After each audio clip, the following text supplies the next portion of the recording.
Hey, welcome back. It's me, Cotswold Photographer, and as promised, this is going to be my Olympus OMD EM1 Mark II review.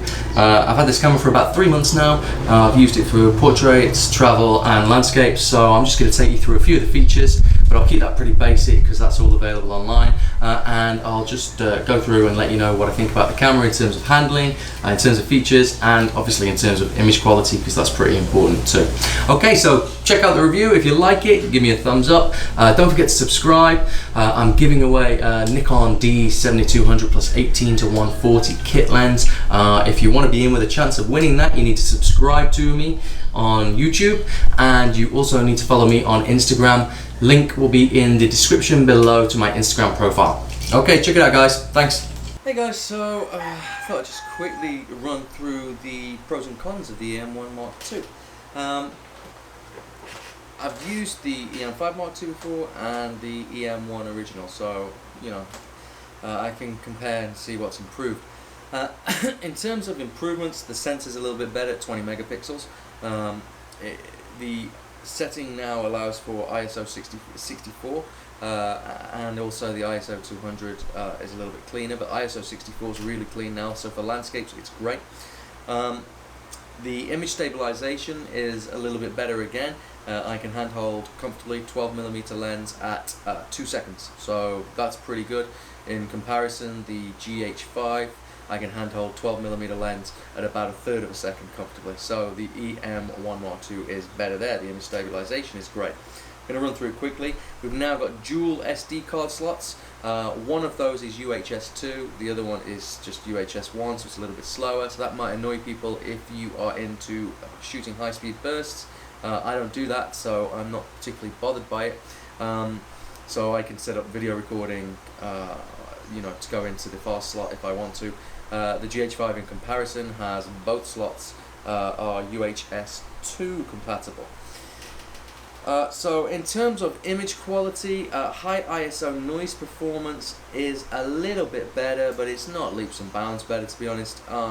If I'm shooting for professional work, then I got to say that ISO 800 would be my limit. 1600 can be usable depending on the subject. So for instance, landscape, street shots, perhaps some travel photography. Yeah, you could get away with ISO 1600, although why you'd be shooting landscapes at ISO 1600 I don't know, but it's possible. For portraits, ISO 1600, the skin tones and the noise in the file just starts to ruin the skin of your subject, so at a push, depending on your output, you could potentially go to 1600, but I wouldn't recommend it really on many occasions.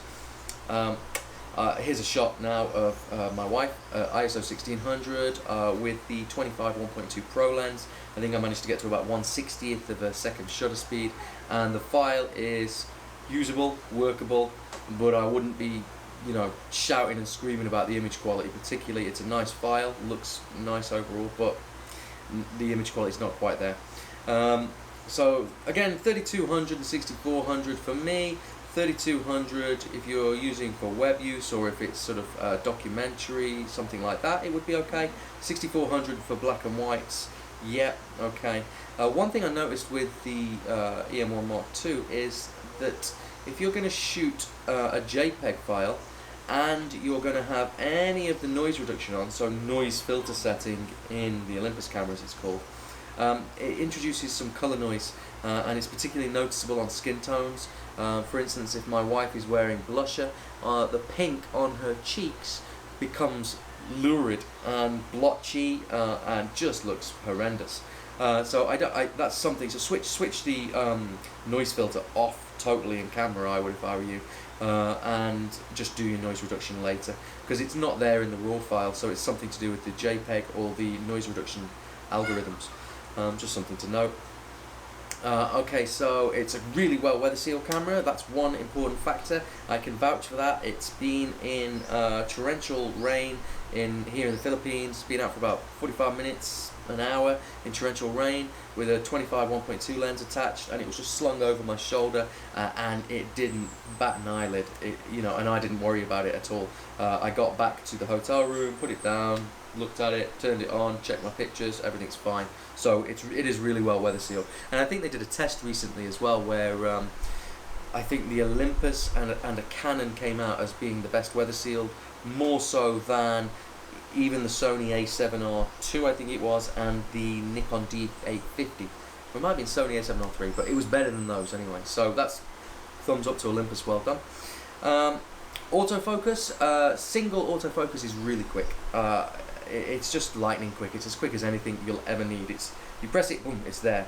You can also tap to focus on the screen, which is something that I never use, but if people are coming from a cell phone, then I suppose that might be handy. It's also the eye detect autofocus is available, and face detect autofocus is available on this camera, the same as the previous Olympus models, and it works really well.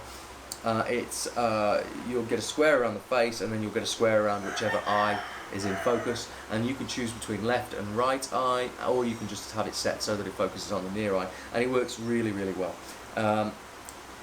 And I thought much better than the Sony, but actually I've worked out that the Sony requires to be in continuous autofocus on the Sony A7R II for that to work well. So talking of continuous autofocus, seamless link. The continuous autofocus is good. I don't really test it out a huge amount, to be honest, because I'm mainly shooting sort of either landscapes or portraits, and so I'm not really putting it through its paces. I have just tried it on like my dog running around and the normal basic tests, and it works well, but it's not up to D500, Nikon D500 standards, or even Canon 7D Mark II standards. It's not quite there yet, but it's pretty good. One thing that people said, and one thing that interested me for landscapes, was the high-res mode. Now I know I had it on the EM5 Mark II before, and never really used it, to be honest, because it didn't work. And a lot of people, having read on forums, a lot of people said that it's much better in the EM1 Mark II, and it works now, and it works with moving water, and it works with the foliage in trees, and grass on the floor. Gosh, excuse me, I just did that on the camera. It doesn't. A lot of people were saying that it works like that, and it still doesn't. It doesn't. I've tested it out loads of times. You can get away with it, like you might have to shoot 3 or 4 shots of water, and you might get one out of that where the artifacts are not sort of entering into the image, where you've got movement, and the foliage and leaves in trees and movement in grass doesn't work. It doesn't work. Not for me anyway. I mean, I've got it rock steady on a really solid tripod there, a Manfrotto 055, whatever it is, locked down. And it's not working, because my hopes were that it would work for landscapes all the time, and I wouldn't feel the need to get a full frame camera. But I have now. I've got the Sony A7R II, and for base ISO landscapes, the differences are not huge. There's a bit more dynamic range in the Sony file, a little bit more detail because it's 42 versus 20 megapixels. It's a little bit cleaner, but ISO 64 on this is really, really good on the EM1 Mark II. And that's what I'm videoing it on now.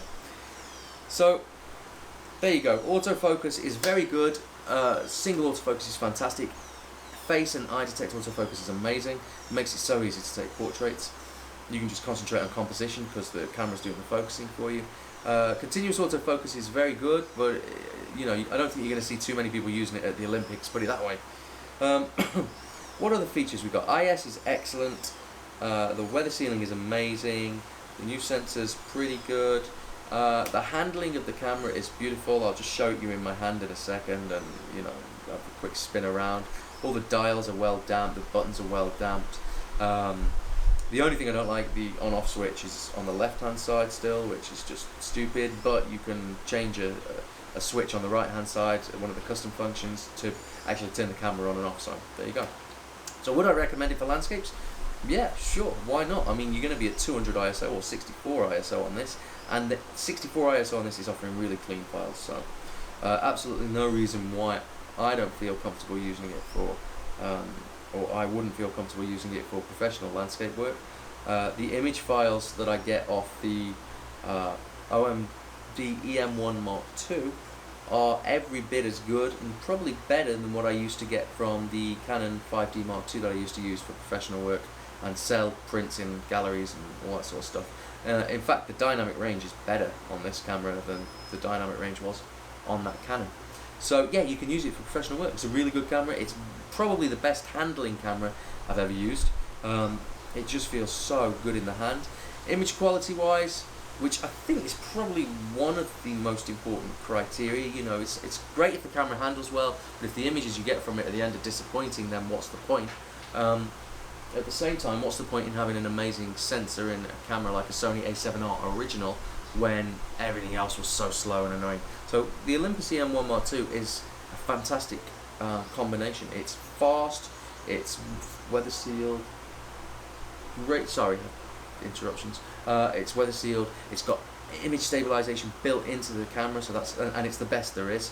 And the image quality is really, really good. 20 megapixels, clean up to ISO 800 really, and usable up to 6400 depending on your output. ISO 64, again, that's one of the main things for landscapes, really good.